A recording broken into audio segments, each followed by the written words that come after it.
Le chiisme, quelle que soit la forme qu'il adopte, repose sur un triple credo qui peut se résumer ainsi. Je crois qu'il n'y a qu'un seul Dieu. Je crois que Mahomet, Mohammed sallallahu alayhi wa sallam, est son prophète. Mohammed sallallahu alayhi wa sallam a reçu la parole éternelle de Dieu par la révélation du Coran. Et enfin, je crois que Ali et ses descendants sont les successeurs des khalifas légitimes de Mahomet en tant qu'imam des musulmans. Alors les deux premières affirmations sont le développement de la shahada, Allah est seul Dieu et Mahomet est son prophète. Elles sont communes à tous les musulmans, sunnites ou chiites.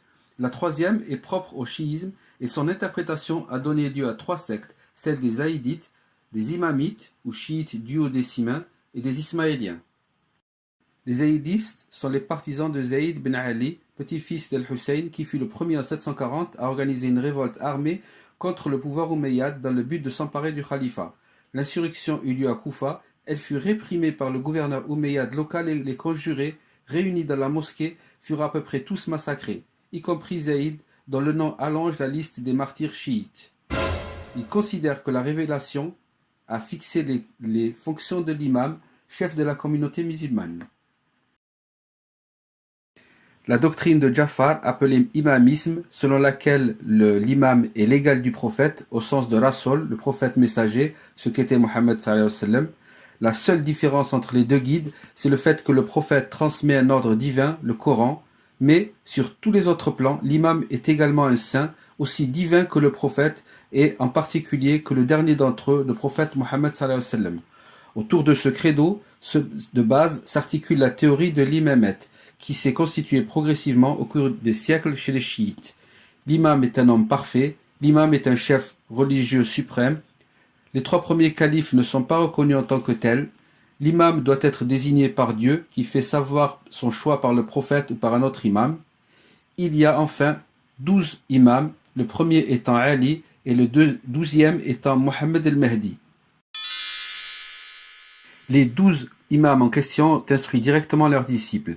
Leur enseignement a fait l'objet d'un hadith, une tradition spéciale qui a, pour les chiites de cette obédience, la même valeur que le hadith du prophète Mohammed sallallahu alayhi wa sallam.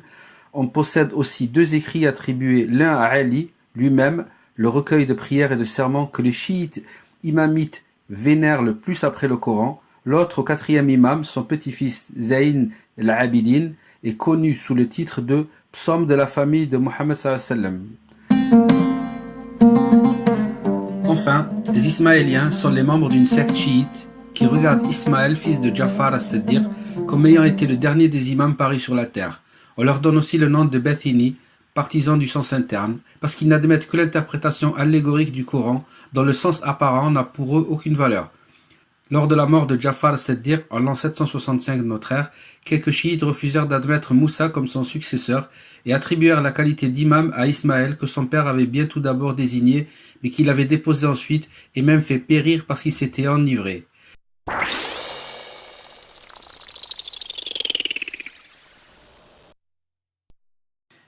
Les Ismaéliens constituent, après les duodécimains majoritaires en Iran et en Irak, le deuxième plus important rameau de l'islam chiite.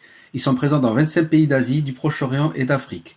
On leur doit l'épopée des Karmates et des iconoclastes qui pillèrent la Mecque et rançonnèrent la pierre noire, cœur du pèlerinage musulman classique. Ils fondèrent la dynastie fatimide qui régna sur l'Égypte au Xe et XIe siècle et irrigua de sa culture l'ensemble du monde musulman. Puis, le centre se déplaça au cœur de la Syrie et surtout au nord de l'Iran, autour de la forteresse d'Alamut, d'où les assassins inaugurèrent une forme de terrorisme politique, de tyrannicide, pour combattre les forces militaires supérieures, tuer les dirigeants adverses. Chassés d'Alamut par les Mongols, les Ismaéliens s'installèrent en Inde du Nord, d'où certains devaient essaimer ultérieurement en Afrique de l'Est, monopolisant une grande partie du commerce avec le monde arabo-persan.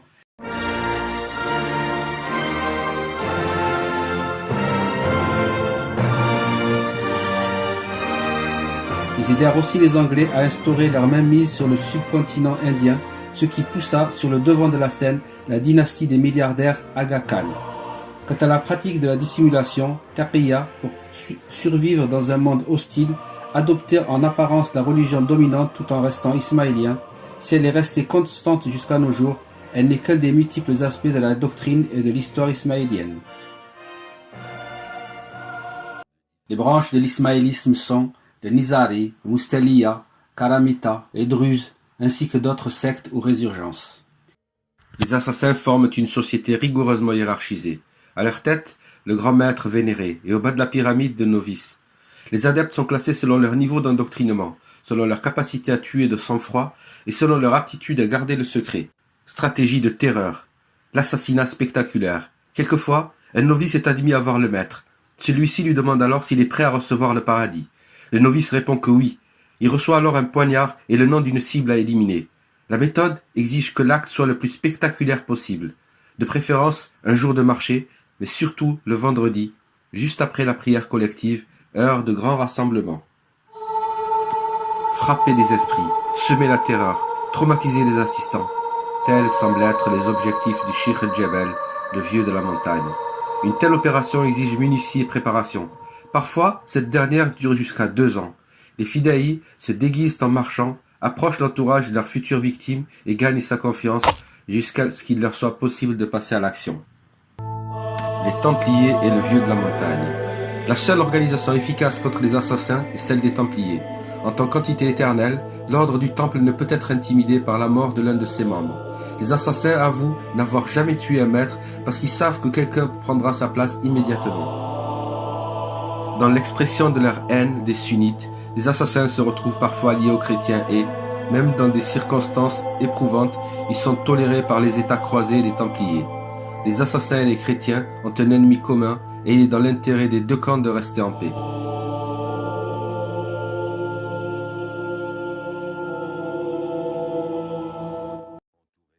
Attention, accrochez-vous bien, car je vais vous parler de la doctrine ismaélienne qui va certainement choquer la plupart d'entre vous. Chez les Nazirites, la doctrine des Ismaéliens formulée par Abdallah peut se résumer ainsi. Dieu est un être dépourvu de tout attribut, il est inaccessible à la pensée. Il n'a pas créé le monde, mais il a manifesté la raison universelle qui auparavant se confondait avec lui et en a fait ainsi une sorte de Dieu extérieur et compréhensible à qui les humains doivent adresser leur culte. La raison universelle, aussi manifestée, a créé l'âme universelle. Celle-ci, à son tour, a créé la matière première, et alors l'espace et le temps se sont manifestés. L'âme universelle tente à s'élever et à reproduire la raison universelle. Lorsque ce but sera atteint, la raison universelle rentrera elle-même en Dieu, et tout mouvement cessera. Pour que l'âme humaine assure son salut, il faut qu'elle acquiert la science que lui a transmise le prophète Mohammed sallallahu alayhi wa sallam, qui est une incarnation de la raison, afin de concourir à élever l'âme universelle. Comme la vie humaine est très courte, la même incarnation se manifeste dans une série de personnages. Ainsi, la raison s'est incarnée successivement chez Adam, Noé, Abraham, Moïse, Jésus, Sidna Isa, Mohammed sallallahu alayhi wa sallam, qu'on appelle Natir parlant. De même, l'âme s'est incarnée dans les SS, bases, chez Seth, Sem, Ismaël, Aaron, Simon-Pierre et Ali, qui ont été en quelque sorte les ministres des Natir. À leur suite venaient des imams, des Khoja et des Dey. Ces derniers étaient chargés de l'initiation. Bon, après tout ça, je vais maintenant vous parler des Karmassiens. Les Karmassiens du nom de Hamdan Karmat se rendirent invincibles pendant près de 2 siècles, après avoir altéré les pratiques du culte extérieur de l'islam, permis l'usage du vin et du porc, s'être attribué de la quinte de la dîme aumônière. Ils portèrent le fer et la flamme d'un côté jusqu'au port de Damas et de l'autre jusqu'au mur de Bassora. La Mecque n'échappa pas à leur fureur, et le temple de la Kaaba fut arrosé du sang de plus de 3000 musulmans. Au nom du ciel, les Karamitas obligèrent le calife Mohammed VIII à leur payer tous les ans 25 000 ducats d'or pour qu'ils permissent le libre exercice du culte dans le premier des temples de l'islam et, obéissant à la même inspiration divine, ils rendirent la pierre noire qu'ils avaient conservée 20 ans et qui fut la cause de la suspension pendant 8 ans du pèlerinage à la ville sainte.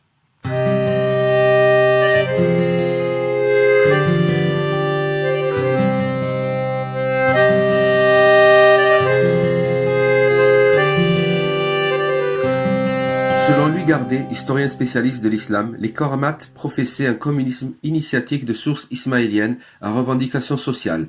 D'après Bardadi, ils mettent en cause les évangiles, la Torah comme le Coran et ne croient pas en l'existence des anges dans le ciel.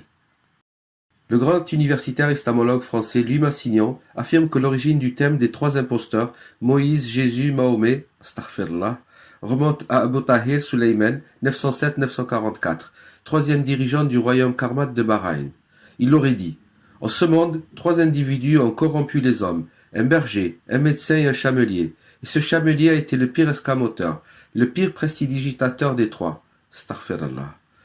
Une telle conviction dans la bouche d'Abu Tahir Sulayman n'est pas surprenante puisque nous connaissons d'autres prises de position du même type. Le contexte tolérant, mêlant religion, politique et philosophie, permet le développement de réseaux parmi les Ismaéliens autour de personnages charismatiques comme Hamdan Karmat, fondateur du courant qui deviendra celui des Karmates. Au IXe siècle, leurs idées sociales et égalitaires leur permettent de recruter parmi les ouvriers et paysans de la plaine mésopotamienne. Le célèbre Ibn al-Jazar, dont l'université de Sousse porte aujourd'hui le nom, rend compte de la moquerie suivante lancée lors de la prise de la ville de la Mecque le 12 janvier 930 par les Karmates d'Abu Tahir.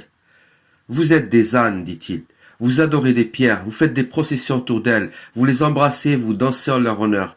Si vos chefs qui vous enseignent ces folies ne savent pas mieux, il n'y a que les armes qui puissent faire taire ces sottises. » Je compris alors que c'étaient des incrédules, Zanadira, et les restes de ces rebelles qui s'étaient révoltés après la mort du prophète Mohammed sallallahu alayhi wa sallam. Pire, les rebelles s'emparent de pierres précieuses conservées à la Mecque, la pierre noire Kaaba qui leur sera rachetée, la perle Yatima, les boucles d'oreilles de Marie, la corne du bélier d'Abraham, etc.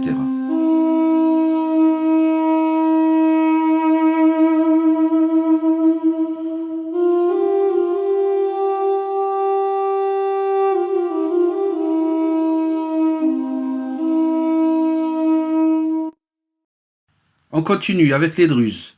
La religion des Druzes, bien que dérivée de l'ismaélisme, est parfois rangée à part. Certains auteurs refusent même d'y voir une branche de l'islam, car Mohammed sallallahu alayhi wa sallam n'est pas pour eux le dernier prophète, et le Coran n'est pas le livre par excellence.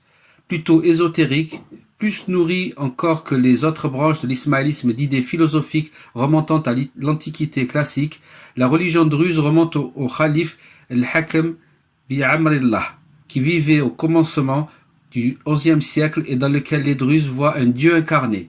Aussi leur chef s'appelle-t-il toujours Hakam. Ce chef, aujourd'hui c'est Walid Jumblat, réside à Deir al-Qamar, dans la montagne libanaise du Chouf, au sud-est de Beyrouth. Les Druzes ont pris, dit-on, leur nom de Durzi, un des premiers apôtres du calife Hakam, qui conduisit en Syrie ses partisans persécutés en Égypte. Retirés dans les montagnes du Liban, ils se rendirent redoutables, résistèrent longtemps aux attaques des Ottomans et ne furent soumis aux tribus qu'en 1588 par le sultan Amurad III. Ils ont été fréquemment en guerre avec les Maronites, secte de chrétiens qu'ils ont pour voisins au nord.